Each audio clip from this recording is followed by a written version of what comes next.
Hey guys, this is Kendall with BlackOvis. I'm here in Bozeman, Montana with my good friend John Barklow. And John is a lead, what is your actual title? Lead awesome Senior product manager for hunting. Okay, yep. That's good. Yeah. He basically runs the show. But John is, we wanted to come and talk with John about product that's coming out in 2023. We've been looking and talking about things that are coming out 2024. Which we're really excited about. But in front of us is the Mountain EVO Jacket, brand new for spring 2023.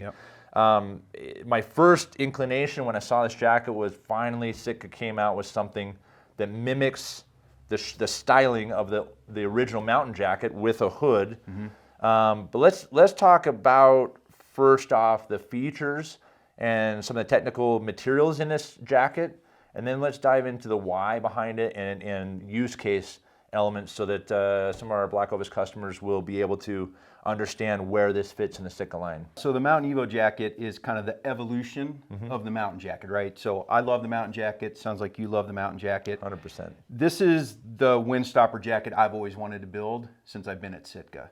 And so there's a lot of technology that goes into this jacket that I think really makes it even better than the incumbent.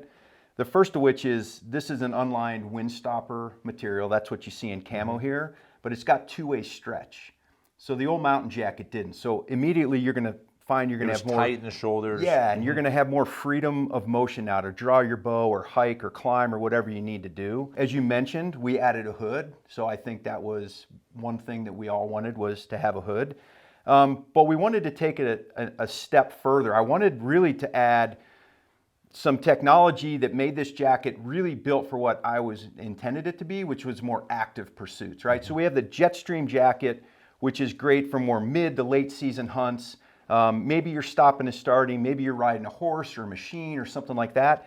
This is a jacket for the backpack hunter, for the person in those early to mid seasons, when they're really putting out a lot of active things, but they're also gonna stop behind some glass, maybe get in a camp. That's what you see here in these gray non-camo panels here. So what we did is we body mapped in a four-way stretch non-windstopper panel, basically in areas where you're going to build up a lot of sweat. So under the arms, all the way from basically mid-torso up through below the elbow. Below the elbow. And then the whole entire back on this is, I mean, grayed out. It's easy to identify this zone. Yeah, but correct. The uniqueness is this is a non-windstopper. Non-windstopper. Okay. So if you think about it, you're going to sweat a lot under your arms because your arms are going to be down at your side.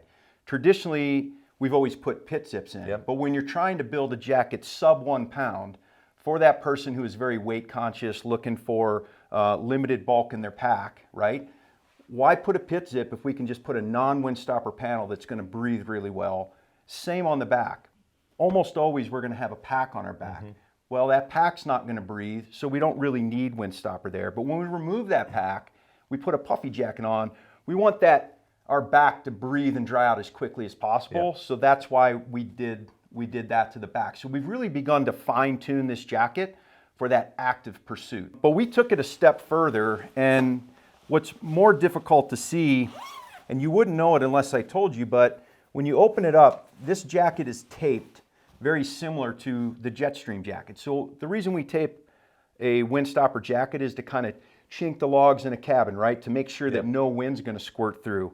But again, keeping in mind, we want this super lightweight, super minimalist. That adds a certain amount of additional weight. Is that correct? Yeah, bringing the seams together, sewing them, and then taping them. But it's worth the weight exchange for the performance enhancement that you're getting. I think so. We went so far as to not even sew these seams. These major seams on this jacket are all ultrasonically welded, which basically brings two fabrics together, a laser gets run over it, kind of bonds them together, and then we tape it. So now you could put this on over top of a t-shirt and you don't even feel the seams. It's super flat. I mean, to the touch right now, absolutely. There's no ridge in between where you would anticipate like having been stitched or sewn. Correct. So for that backpack hunter, that person who's always active in the mountains, who's always, chasing ounces here and ounces there and bulking their pack, this is, like I said, the windstopper jacket I've always wanted because it's kind of fine-tuned for those active pursuits. So it doesn't matter if, we're going out on a say you're going to Alaska for an early sheep hunt, or I think you're going on a mountain goat hunt this year. Yep. You could be going and looking for horns here in another month or so, or you could be training in the off season. I ski toured in this for the last couple years, right? You could go ice climbing in this jacket. I was just going to say, this would be a great ice climbing jacket. Exactly. Actually. So the crossover for this product is amazing. And so it comes in open country, subalpine, and then it's going to come in a black that first year for kind of that crossover style. As far as just obvious features, and then I want to come back to a question on the why behind this jacket. You've got 2 hand pockets, which are interesting because they do have the mesh on the inside, additional breathing, less weight than running a laminate Yep. on the outside. 1 chest pocket, the obviously hood, and the hood is an extension. It's not necessarily part of, like you'd see in a rain jacket, it's a one piece. This has a collar with a hood added below it. Why did you? So it's called the drop hood. So you can have it zipped up. You can drop the hood if you don't want it. It's not going to affect the kind of neck area. That sometimes the hood being attached will change the fit around the neck. Correct. Yeah. So you can pull the hood off. You can dump heat if you want. You can pull the hood up. It's a contoured hood that's got sculpted here on the sides for some peripheral vision, but there's no hardware on that hood. So again, chasing those ounces, making it minimalist, but also how many times have we put our jackets on, gotten into a glassing spot, or waiting on an animal to stand up. You're like, hey man, I'm gonna take a little nap here, and you got a big piece of hardware in the center of your head. So we wanted to keep it really low profile. We also wanted to make sure when the hood was on, considering it's a windstopper jacket, we didn't want wind to blow the hood off. So it's real streamlined. Really that streamlined. sculpting, if you've ever worn a rain jacket, you know that without sculpting, you have to have hardware to pull that, Exactly. like a cinch cord that will compress that, so that when you're turning your head, you're not getting kind of the head inside the side of the hood. Super interesting. My question is, why did it take you so long to build the jacket you always dreamed of? Like, what were you waiting for as a product designer? Is it fabric related? Is it for the market to finally say, hey, we want this? Or were you waiting for some of these elements to kind of come together? Yeah, it's a combination kind of everything. So I've had a version of this for 3 years. So this year will be the 3rd season. So you're tired of it by this point. Yeah, I mean, really, in some respects I am. But part of it was just trying to get the ingredients. So getting a windstopper that had a 2-way stretch, that had a durable enough face for what we were trying to do, right?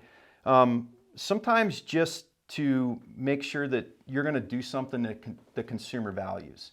So, are they ready for it? I think the Mountain jacket, for what it was great at the time. But I think that when you started to look at it and all you get to do every day is think about how to make things better, we kind of knew where we wanted to take it. We just didn't have either the factory to do the ultrasonic welding, or we didn't have the material that we really wanted to give you that range of motion. And so it kind of takes time to marry those things together. But ultimately, we got it done. I remember being at the Outdoor Retailer show, gosh, easily 10 years ago. It was before I went to Denver and then back to Salt Lake. Oh, yeah. And I remember seeing a sonic welding machine doing its thing. I don't know if you remember when OR was in that same hall as Western Hunt. Oh, yeah. Down at the very end was kind of where they were hiding out. And I remember watching that process the first time and just being blown away. But it's not that process, it hasn't changed. It's probably evolved to a point that now this particular seam is done in a way that you may have conceptualized years ago but couldn't actually accomplish. Yeah, you want to make sure that the technology keeps up, that the seams are durable enough, that you can get the materials you want bonded together. So that's just that trial and error to make sure that we had the right ingredients and they came together. With the seam tape, like, there were so many things that went into it. The ultrasonic welding isn't necessarily new, but it's not something that's very commonplace. And I don't think it needs to be done everywhere, but it needs to be done in certain products to provide that value. And I thought this was like the perfect product to kind of bring that manufacturing technology kind of to the forefront. This is a remarkable jacket. I'm really excited. It's a little bit lower in the back here. At the arm, right at the wrist line, it's slightly offset, so you may get I think the Mountain jacket was almost extreme. It was a little bit farther onto the top of the hand. Yeah. So a couple of really things that you won't see if you're just looking at it, but you'll recognize and appreciate later. And I that's one thing I've known about your products that you design, is that you're very forward thinking and you're very much creating subtleties in the build that a discerning hunter will appreciate, whether they recognize that or not. And this jacket is a cool culmination of everything you've been trying to work on with respect to like a light and fast item. Yeah, I appreciate that. I appreciate when people kind of notice those little details.